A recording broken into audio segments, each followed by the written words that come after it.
Hello hi friends. അപ്പം മാമൻ എന്നുള്ള സിനിമ ഞാനിപ്പം കണ്ടു. സിനിമ എന്റെ ഒരു രീതി പറയുകയാണെങ്കിൽ എനിക്ക് സിനിമ ഇഷ്ടപ്പെട്ടു. സിനിമ ഒന്ന് ട്രൈ ചെയ്ത് നോക്കാൻ പറ്റുന്ന സിനിമ, നമുക്ക് ഒരുപാട് എമോഷണലി കണക്ട് ചെയ്യാൻ പറ്റുന്ന സീനുകളുള്ള, എന്നാൽ നമുക്ക് ഈ ഒരു സിനിമയ്ക്കകത്ത് വരുന്ന മെയിൻ ക്യാരക്ടേഴ്സുമായിട്ട് എല്ലാമായിട്ടും റിലേറ്റ് ചെയ്യാൻ പറ്റും. ഈ ഒരു സിനിമയുടെ ഹൈലൈറ്റ് ആയിട്ട് വേണമെങ്കിൽ പറയാം. എന്ന് വെച്ച് കഴിഞ്ഞാൽ നമുക്ക് സാധാരണ ഒരു സിനിമയിൽ നായകനായിട്ടായിരിക്കും കൂടുതൽ നമുക്ക് റിലേറ്റ് ചെയ്യാൻ പറ്റുക. ഇതിൽ നമുക്ക് ബാക്കിയുള്ളവരുടെ എല്ലാവരുടെ എമോഷൻസ് എന്താണെന്ന് കറക്റ്റ് ആയിട്ട് മനസ്സിലാവുന്നുണ്ട്. അതുപോലെ തന്നെ ഇതിന്റെ ഒരു സ്റ്റാർട്ടിങ്ങിൽ ഒരു 10-15 മിനിറ്റ് കൊണ്ട് തന്നെ നമുക്ക് ഒരു സിനിമയുടെ ആൾക്കാരുമായിട്ടുള്ള ഒരു കണക്ഷനും കാര്യങ്ങളും എല്ലാം അവർക്ക് ബിൽഡ് ചെയ്യാൻ പറ്റുന്നുണ്ട്. ഇവിടെ ഓരോ സിനിമ ഫുള്ള് പകുതിയോളം സിനിമയിൽ ആ ഒരു ഇമോഷണലുമായിട്ട് കണക്ട് ചെയ്യാനെ കൊണ്ട് സീനുകൾ കുത്തിക്കയറ്റിയാൽ പോലും നമുക്ക് കണക്ട് ആകാത്ത രീതിയിലുള്ള ഒരു ഇമോഷണൽ കണക്ട് ഈ സിനിമയിലെ ക്യാരക്ടേഴ്സുമായിട്ട് നമുക്ക് ആദ്യത്തെ ഒരു 10-15 മിനിറ്റിൽ തന്നെ കിട്ടുന്നുണ്ട്. അങ്ങനെ എല്ലാവർക്കും ഒന്ന് ട്രൈ ചെയ്ത് നോക്കാൻ പറ്റിയ ഒരു എമോഷണൽ ഡ്രാമ സിനിമയാണ്. എന്താ പറയാ, ഒരു കയറ്റവും ഇറക്കവും ഒക്കെ ഉള്ള ഒരു സിനിമയാണ്. കുറച്ചു നേരം നല്ല രീതിയിൽ പോകും, പിന്നെ വീണ്ടും സെന്റിമെന്റിൽ അങ്ങനെ വരുന്ന ഒരു സിനിമ ആയതുകൊണ്ട് തന്നെ നോക്കാം.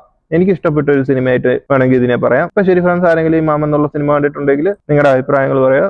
അപ്പം അടുത്തൊരു വീഡിയോ ആയിട്ട് വീണ്ടും കാണാം. നീ എവിടെ പരിപാടി അവതരിപ്പിച്ചാലും ഇത് തന്നെയാണല്ലോ നിന്റെ വിധി.